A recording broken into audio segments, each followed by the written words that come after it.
স্বাগত দেশ বাণিজ্যের সঙ্গে আছি আমি সাদিয়া লাপনি। চলতি আমন মৌসুমের ধান চাল সংগ্রহ অভিযান শুরু হয়েছে। বৃহস্পতিবার বিকেলে সচিবালয়ে অনলাইন প্ল্যাটফর্মে খাদ্য উপদেষ্টা আলী ইমাম মজুমদার এই কার্যক্রমের উদ্বোধন করেন। এ সময় তিনি বলেন, বড় মৌসুমের মতো আমন মৌসুমীয় ধান চাল সংগ্রহের লক্ষ্যমাত্রা অর্জন করতে চায় সরকার। খাদ্য উপদেষ্টা বলেন, গেল বড় মৌসুমে ধান চাল সংগ্রহ রেকর্ড হয়েছে, আমনের ক্ষেত্রেও লক্ষ্যমাত্রা পূরণ হবে বলে আশা প্রকাশ করেন তিনি। বলেন, সরকারের এই উদ্যোগের কারণে দীর্ঘ সময় চালের বাজার স্থিতিশীল রয়েছে। আরও বলেন, পরবর্তী সরকারের জন্য একটি সহনীয় পরিস্থিতি রেখে যেতে চায়, যেখানে খাদ্যশস্যের মজুদও অনেক বেশি থাকবে। গত 9 নভেম্বর সচিবালয়ে খাদ্য পরিকল্পনা ও পরিধারণ কমিটির সভায় চলতি আমন মৌসুমে ধান চাল সংগ্রহে এই মূল্য নির্ধারণ করা হয়। সেখানে চলতি আমন মৌসুমে ধান চাল সংগ্রহের জন্য প্রতি কেজি 50 টাকা দরে 6 লাখ মেট্রিক টন চাল এবং কেজি প্রতি 34 টাকা দরে 50,000 মেট্রিক টন ধান আর 49 টাকা দরে 50,000 মেট্রিক টন আতপ চাল কেনার সিদ্ধান্ত নেওয়া হয়। তবে গেল বছরের চেয়ে এবার চাল কেজি প্রতি 3 টাকা, ধান 1 টাকা এবং আতপ চাল কেজি প্রতি 2 টাকা বেশি দামে কিনতে হচ্ছে। উপদেষ্টা জানান, এই কার্যক্রম 20 নভেম্বর থেকে শুরু হয়ে 2026 সালের ফেব্রুয়ারি পর্যন্ত নির্ধারণ করা হলেও নির্বাচনের কারণে আগেই লক্ষ্য পূরণ করা হবে। বেশ বেশি পরিমাণ আমরা ধার্য করেছে, যেমন ধান কেনা হবে প্রতি কেজি 34 টাকা দরে, চাল কিনা হবে সিদ্ধ চাল 50 টাকা কেজি, আতপ চাল 49 টাকা কেজি। কৃষকদের মধ্যে যেমন উৎসাহ দেখা দিচ্ছে, এজ ওয়েল এজ মিলারদের মধ্যেও, তারাও তো তাদের প্রোডাক্ট বিক্রি করতে চান, লাভে বিক্রি করতে চান, তাদের মধ্যে উৎসাহ দেখা দিচ্ছে। মূল্য সংযোজন কর আইন 2012, কাস্টমস আইন 2023 এবং আয়কর আইন 2023-এর অফিসিয়াল ও অথেন্টিক ইংলিশ টেক্সট বা ইংরেজি সংস্করণ সরকারি গ্যাজেটে প্রকাশ করেছে জাতীয় রাজস্ব বোর্ড এনবিআর। দীর্ঘদিন ধরে দেশের ব্যবসায়ী, পেশাজীবী সংগঠন, বিদেশি বিনিয়োগকারী এবং বিভিন্ন আন্তর্জাতিক গবেষণা প্রতিষ্ঠানের দাবি ছিল এই 3টি রাজস্ব আইনের স্বীকৃতি ইংরেজি সংস্করণ প্রকাশের। বৃহস্পতিবার এক বিজ্ঞপ্তিতে এ তথ্য জানিয়েছে এনবিআর। বিদেশি বিনিয়োগকারীরা বাংলাদেশের কর আইন বুঝতে ও বিনিয়োগ সিদ্ধান্ত নিতে আইনগুলোর ইংরেজি সংস্করণ অত্যাবশ্যক বলে মনে করে আসছিলেন। 2023 সালে আয়কর অর্ডিন্যান্স 1984 ও কাস্টমস আইন 1969 বাতিল করে নতুন আইন প্রণয়নের পর থেকে এই বিষয়ে চাহিদা বাড়ে।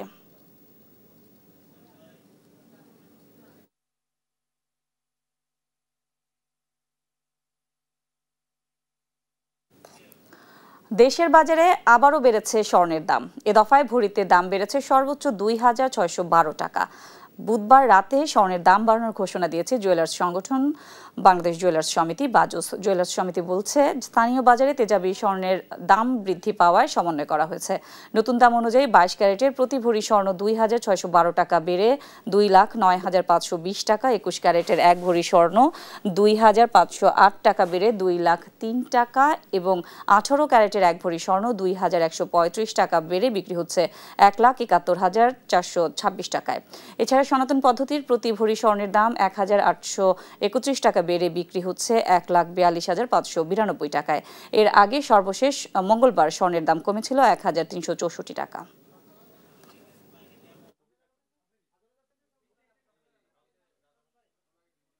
আজ থেকে সঞ্চয়পত্র ও প্রাইজ বন্ড বিক্রি সহ জনসাধারণকে দেয়া 5 ধরনের সেবা বন্ধ করে দিচ্ছে বাংলাদেশ ব্যাংক।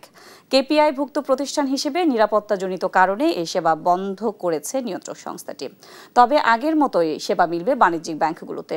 বাড়তি চাপ সামলাতে কতটা প্রস্তুত বাণিজ্যিক ব্যাংকগুলো, বিস্তারিত প্রতিবেদনে। বর্তমানে গ্রাহকদের হাতে থাকা মোট সঞ্চয়পত্রের পরিমাণ 3,40,445 কোটি টাকা, যার মধ্যে 30% বেশি নিয়ন্ত্রণ হতো বাংলাদেশ ব্যাংকের মতিঝিল শাখা থেকে। তবে বৃহস্পতিবার থেকে এই সেবা বন্ধ করছে কেন্দ্রীয় ব্যাংক। পাশাপাশি বন্ধ হচ্ছে প্রাইজ বন্ড বিক্রি, ছেঁড়া ফাটা নোট বদল এবং চালান সহ সব ধরনের কাউন্টার সেবা। যদিও এসব সেবা আগের মতোই মিলবে বাণিজ্যিক ব্যাংকগুলোতে, কিন্তু প্রশ্ন উঠেছে, যেখানে সাধারণ গ্রাহকদের সেবা দিতেই হিমশিম খেতে হয় ব্যাংককে, সেখানে বাড়তি এই চাপ কতটা সামলাতে প্রস্তুত ব্যাংকগুলো? যেহেতু বাংলাদেশ ব্যাংক একটা বড় অংশ এই সেবাটা দিত জনসাধারণকে, সেটা বন্ধ যেহেতু হচ্ছে, আমাদের স্বভাবত একটা চাপ আসবে, বাড়তি একটা চাপ আসবে। আমরা এটা নিয়ে আমাদের একটা সমন্বয় সভা করেছি আমাদের এই শাখার জন্য, এবং সেন্ট্রালে আমি যতদূর জানি সোনালী ব্যাংক অ্যাজ এ হোল সব জায়গাতে এটা মানে কার্যকর করবে। সেটা যেমনটি হচ্ছে যে আগামী এই যে বাড়তি চাপ যেটা আমরা মানে ফোরকাস্ট করছি, সেটা যেন সুন্দরভাবে আমরা হ্যান্ডেল করতে পারি। যেহেতু এটা সেন্ট্রাল ব্যাংকের একটা সিদ্ধান্ত, তো সেই সিদ্ধান্ত অবশ্যই আমরা মেনে চলবো এবং আমাদের যারা কাস্টমার আছে, হ্যাঁ এটা ঠিক আছে, যা আগে হয়তো আমি এই প্রতিদিন এই ক্ষেত্রে হয়তো 20 জন কাস্টমারকে হ্যান্ডেল করতাম, এখানে হয়তো আরও 10 জন কাস্টমার বেশি আসবে, এটা হবে। তবে এখানে এটাও একটা ঠিক যে মতিঝিলে কিন্তু আপনার বাণিজ্যিক ব্যাংকগুলো প্রায় সব ব্যাংকেরই শাখা আছে, তো সেখানে কাস্টমার স্ক্যাটার্ড হয়ে যাবে। এদিকে বাংলাদেশ ব্যাংকের এসব সেবার সাথে জড়িত কর্মকর্তাদের অন্যান্য বিভাগে স্থানান্তরের পরিকল্পনা করেছে প্রতিষ্ঠানটি। এই কাজগুলোর সাথে সম্পৃক্ত যে লোকবল ছিল, স্বাভাবিকভাবে অনেকের কাজ কমে যাবে। কাজ করে গেলে অনেক জায়গায় আছে, আপনারা জানেন যে আমাদের ব্রাঞ্চ অফিসগুলিতে লেট সিটিং বলতে একটা শব্দ আছে, যে নির্ধারিত সময়ের পরে কাজ করতে হয়। কারণটা কি? নির্ধারিত সময় তাদের কাজ করা লোকবলের ঘাটতির কারণে ওয়ার্কলোড তারা নিয়ে নির্ধারিত সময়ের মধ্যে শেষ করতে পারে না। তখন হয়তোবা এই যারা যেই সব অঞ্চলে কাজ উদ্বৃত্ত হয়ে যাবে ব্যক্তি, তাদেরকে রিলোকেট করে যেখানে আবার কাজের চাপ বেশি সেখানে বসানো। সম্প্রতি মতিঝিল অফিসের সার্ভার জালিয়াতির ঘটনায় 25 লাখ টাকার সঞ্চয়পত্র আত্মসাৎ এবং আরো 50 লাখ টাকা হাতিয়ে নেওয়ার চেষ্টা করে একটি চক্র। এ ঘটনায় 4 জনকে আসামি করে মামলা হয়েছে। ঘটনার পর থেকেই সঞ্চয়পত্র বিক্রি বন্ধ রাখে কেন্দ্রীয় ব্যাংক। সাদিয়া লাবনী, দেশ টিভি, ঢাকা। কেন্দ্রীয় ব্যাংকের সঞ্চয়পত্র বিক্রি সহ 5 ধরনের সেবা কার্যক্রম বন্ধ নিয়ে বিস্তারিত আলোচনায় আমাদের সঙ্গে যুক্ত হচ্ছেন ব্যাংকিং খাত বিশ্লেষক নুরুল আমিন। আপনাকে স্বাগত দেশ বাণিজ্যে। জি, কেন্দ্রীয় ব্যাংকের সঞ্চয়পত্র বিক্রি সহ 5 ধরনের সেবা কার্যক্রম বন্ধের সিদ্ধান্তকে আসলে আপনি কিভাবে দেখছেন? দেখুন, এটি একটি সরকারি কর্মকাণ্ড, এটি জনস্বার্থে এবং জনসেবায়। সেই হিসাবে সেন্ট্রাল ব্যাংক একটি জাতীয় প্রতিষ্ঠান এবং এই সেবাটা সেন্ট্রাল ব্যাংকের থেকে মানুষ যখন পাচ্ছিল, এতদিন ধরে পাচ্ছিল, মানুষ খুবই নিরাপদ, স্বাচ্ছন্দ্য এবং খুবই কমফোর্টেবল ফিল করছিল বলে আমার ধারণা। সবাই মনে করে যে গভর্নমেন্টের ইনস্ট্রুমেন্ট, গভর্নমেন্টের জিনিস, আমাদের যে আরো অন্যান্য কাজগুলো, টাকা বদল, নতুন নোট, কোনো ফেক, কোনো সন্দেহ, কোনো কিছু কিন্তু কাজ করতো না মানুষের মধ্যে যখন সেন্ট্রাল ব্যাংকে মানুষ ঢুকতো। তো এখন এই যে সেবাটা বন্ধ হলো, এটা কিন্তু সঞ্চয়পত্রটা কিন্তু গভর্নমেন্টেরই ফিসকাল ইয়ের আন্ডারে কিন্তু এই কাজটা চলে এবং সেই কারণে এই সাধারণ যারা এই জিনিসটা কিনতে যাইতেন তাদের জন্য হ্যাঁ একটু সাময়িক অসুবিধা হবে। কিন্তু আমি আরেকটা কথার সঙ্গে সঙ্গে বলি, সেটা হচ্ছে যে প্রত্যেকটি ব্যাংকই এখন এই কাজটা করে। আমি মনে করি সেন্ট্রাল ব্যাংক একটি ভিন্ন জায়গায়, ভিন্ন আদলে, ভিন্ন জায়গায় যদি বড় আকারেও করতো, এখনো কিন্তু সেন্ট্রাল ব্যাংকের 5 তলা, 6 তলা বিল্ডিং বা পিছনের অ্যানেক্স বিল্ডিং এও কিন্তু এই সেবাগুলো আছে। নোট বদল থেকে আরম্ভ করে যে 5টা সেবার কথা আপনি বললেন, এগুলো ছিল, আছে। কোনো না কোনো ভাবে এগুলো রাখতে পারলে ভালো হতো। বাট এখন থেকে তো সেন্ট্রাল ব্যাংক হয়তো এত মাইক্রো লেভেলে কাজ করে না। জি, জাতীয় প্রতিষ্ঠান হিসেবে সেন্ট্রাল ব্যাংকের আরো অনেক বড় কাজ এবং দায়িত্ব আছে, সেই জন্য হয়তো এটা আসছে। জি, এখন থেকে শুধু তো বাণিজ্যিক ব্যাংকগুলো এসব সেবা মিলবে দিলে। জি, সেক্ষেত্রে আসলে বাণিজ্যিক যে ব্যাংকগুলো আছে এগুলোর উপর তো অতিরিক্ত কিছুটা চাপ বাড়ছে। এই বিষয়টাকে আসলে কিভাবে দেখছেন? দেখুন, যদি তাদেরকে কিছু ইনসেনটিভ দেওয়া হয়, ব্যাংকগুলোকে যদি কিছু ফি শেয়ার করার ব্যবস্থা করা হয় বাংলাদেশ ব্যাংক থেকে বা সরকার থেকে, তাহলে সার্ভিস ফির বিনিময়ে দিবে। আমি মনে করি এই একটাই এখন ভালো উপায়। শুধু বিনা পয়সায় সব সার্ভিস সবাই দিবে, বিশেষ করে প্রাইভেট ব্যাংকগুলো দিবে, এটা দেওয়া উচিত। কিন্তু এটা প্রাইভেট ব্যাংক বা অন্য ব্যাংকগুলোরও প্রত্যেকটা সেবাই তো কিছু না কিছু মূল্য বা কিছু না কিছু কস্ট বিয়ার করে। 2-5 জন লোক যদি লাগে, তাহলে সেই কস্টের কিছু অংশ ফি আকারে যদি বাংলাদেশ ব্যাংক শেয়ার করে, আমার মনে হয় সরকার শেয়ার করে, তাহলে এই কাজটা করা উচিত। এক, দ্বিতীয় হলো এটা একটা মোটিভেশনের ব্যাপার আছে, ব্যাংকগুলো আগ্রহ সহকারে যেন এই কাজটা করে। ব্যাংক অনেক কাজ করে দেয়, ব্যাংকের অনেক ফিসকাল কাজ, ব্যাংক যেমন ভ্যাট, এক্সাইজ ডিউটি, তারপরে ইনকাম ট্যাক্স, এগুলো কালেক্ট করে দেয় ব্যাংক, অনেক কাজ, এগুলো বিনা পয়সায় করে। কিন্তু এটা যেহেতু একটা অন্য ধরনের কাজ, ইনস্ট্রুমেন্ট এবং অন্যান্য জিনিসগুলো যেগুলো 5টা সেবা যদি রিপ্লেস করতে হয় বাই কমার্শিয়াল ব্যাংকস, আমি প্রস্তাব করি যে একটি ফি বা একটা কিছু যেন এখানে আমার মনে হয় ব্যাংকগুলোকে দেওয়া উচিত, তাহলে এই সার্ভিসটা পাবে, আরো উন্নত হবে।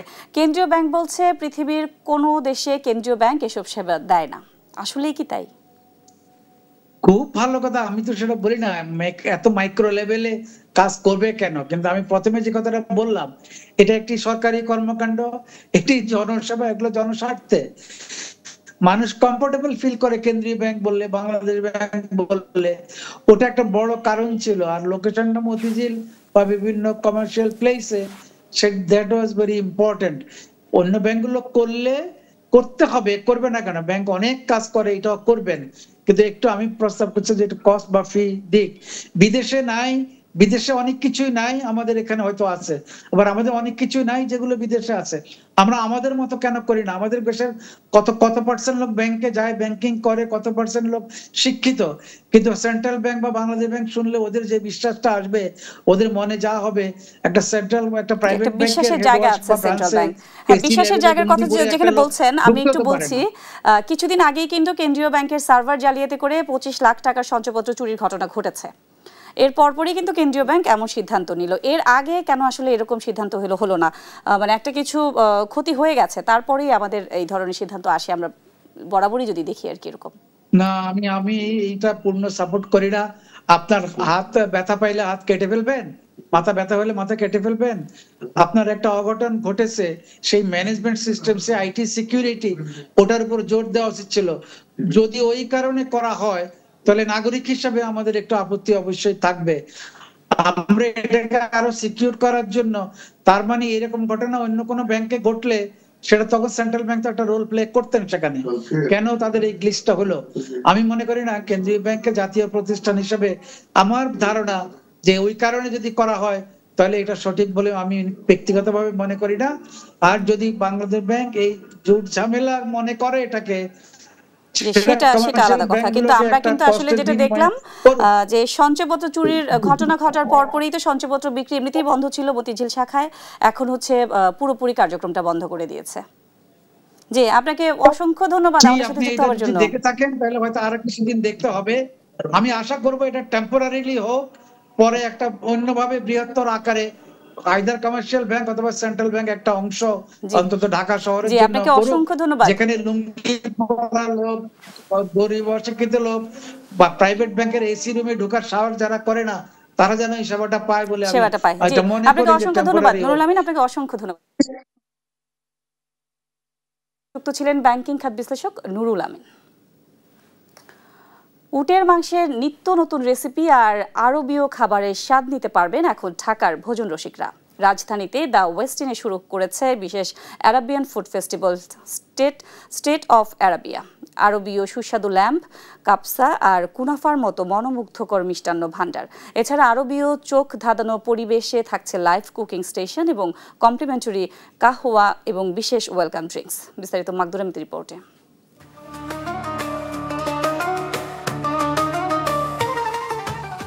দেখে আরবীয় কোনো অতিথিশালা মনে হলেও এটি খোদ রাজধানী ঢাকার বুকে দ্য ওয়েস্টিন। আরবীয় মনোমুগ্ধকর পরিবেশনায় আকর্ষণীয়ভাবে সাজিয়ে রাখা হয়েছে উটের মাংসের বিভিন্ন রেসিপি। শুধু কি তাই, হরেক রকম পদে থাকছে আস্ত মুরগির chicken mandi, whole fish tagine, কাবাব, আস্ত ভেড়ার মাংস সহ বিভিন্ন লোভনীয় আরবীয় খাবার। দেখে মনে হতে পারে কোনো রাজা বাদশার মধ্যাহ্নভোজের আয়োজন। রাজকীয় এই আয়োজন উপভোগ করতে আর যেতে হবে না দেশের বাইরে। ভোজন রসিকরা চট করে এই 5 তারকা মানের হোটেলে ঢু মারলেই পেয়ে যাবেন আরবীয় স্বাদ আর ধাঁচ। এখানে মিলবে উটের মাংসের whole leg of camel quzi, camel stew, নিহারি, পোলাও তাজিন, সুলতানস ক্যামেল মাজবুশ এবং ক্যামেল মিল্ক আলি সহ বিভিন্ন আরবীয় খাবার। আপনারা জানেন যে এই উটের মাংস প্রায় 5,500 টাকা কেজি, তো আমরা কিন্তু টাকার দিকে খেয়াল করিনি। অ্যারাবিয়ান ডিফারেন্ট টাইপস অফ কোফতা, Arabian fishes. The main emphasis হলো food, Arabian food and Arabian ডেজার্টের উপরে। Arabian feeling and the food taste as Arab taste. আরব বিশ্বের আসল স্বাদ ও জনপ্রিয় রন্ধন ঐতিহ্য তুলে ধরতে দ্য ওয়েস্টিন শুরু করেছে বিশেষ Arabian food festival test of Arabia. এই উৎসব চলবে 20 থেকে 30 নভেম্বর পর্যন্ত। আরবের রাজকীয় এ ফুড ফেস্ট শুধুমাত্র উন্মুক্ত থাকবে বুফে ডিনারে। এই বুফের স্বাদ নিতে জনপ্রতি গুনতে হবে ৮,৯৫০ টাকা। মাকদুরা মিতি, দেশ টিভি, ঢাকা। শেয়ার বাজার থেকে কারসাজির মাধ্যমে প্রায় ২৫৭ কোটি টাকা আত্মসাতের মামলায় আগামী ২৬ নভেম্বর দুদকে তলব করা হয় ক্রিকেটার সাকিব আল হাসানকে। বৃহস্পতিবার দুদকের পরিচালক আক্তার হোসেন গণমাধ্যমকে এ তথ্য জানান। তিনি বলেন, শেয়ার বাজারে ৩টি কোম্পানির শেয়ারে সাকিব আল হাসান বিনিয়োগ করেছেন। সেই বিনিয়োগ কার্যক্রমে মার্কেট ম্যানুপুলেট করা হয়েছে বলেও জানান তিনি। এর আগে চলতি বছরের ১৮ জুন সাকিব আল হাসানের সহ ১৫ জনের বিরুদ্ধে মামলা করে সংস্থাটি।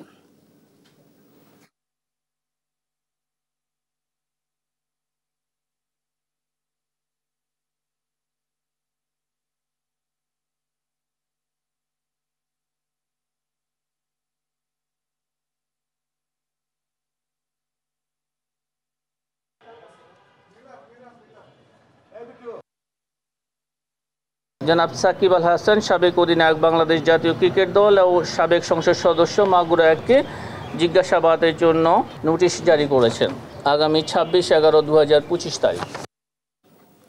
এখন জানিয়ে দিচ্ছি পুঁজিবাজারের আজকের দিন শেষে লেনদেন পরিস্থিতি।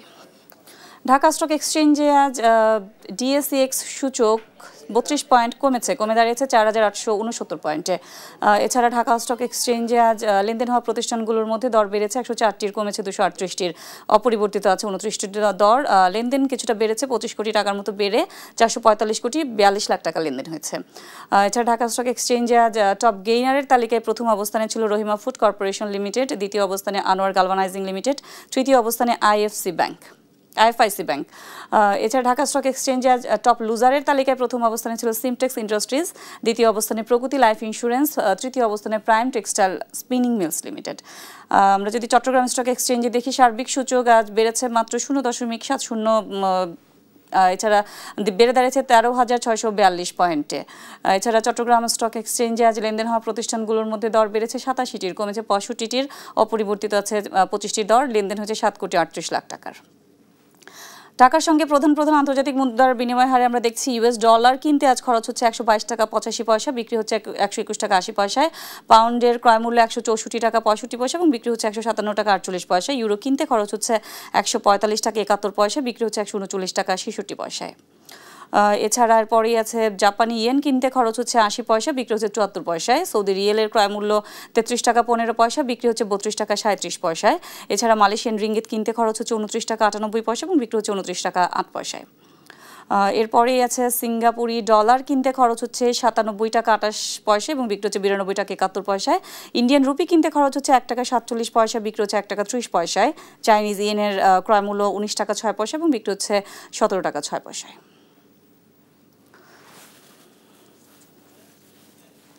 এখন জানিয়ে দিচ্ছি চাকরির খবর। নিয়োগ বিজ্ঞপ্তি প্রকাশ করেছে ব্র্যাক এন্টারপ্রাইজ। প্রতিষ্ঠানটি ডাটা অ্যানালাইসিস পদে জনবল নিয়োগের জন্য এই বিজ্ঞপ্তি দিয়েছে। ২০ নভেম্বর থেকেই আবেদন নেওয়া শুরু হয়েছে। আবেদন করা যাবে আগামী ৩ ডিসেম্বর পর্যন্ত। আগ্রহী প্রার্থীরা অনলাইনে আবেদন করতে পারবেন। নির্বাচিত প্রার্থীর মাসিক বেতন ছাড়াও প্রতিষ্ঠানের নীতিমালা অনুযায়ী আরও বিভিন্ন সুযোগ সুবিধা পাবেন। নিয়োগ বিজ্ঞপ্তি প্রকাশ করেছে মেঘনা গ্রুপ অব ইন্ডাস্ট্রিজ। প্রতিষ্ঠানটি এক্সিকিউটিভ এবং সিনিয়র এক্সিকিউটিভ পদে নিয়োগের জন্য বিজ্ঞপ্তি দিয়েছে। প্রার্থীকে অবশ্যই বিবিএ ডিগ্রিধারী হতে হবে এবং সংশ্লিষ্ট কাজে ৩ বছরের অভিজ্ঞতা থাকতে হবে। আগ্রহীরা আগামী ২৫ নভেম্বর পর্যন্ত আবেদন করতে পারবেন।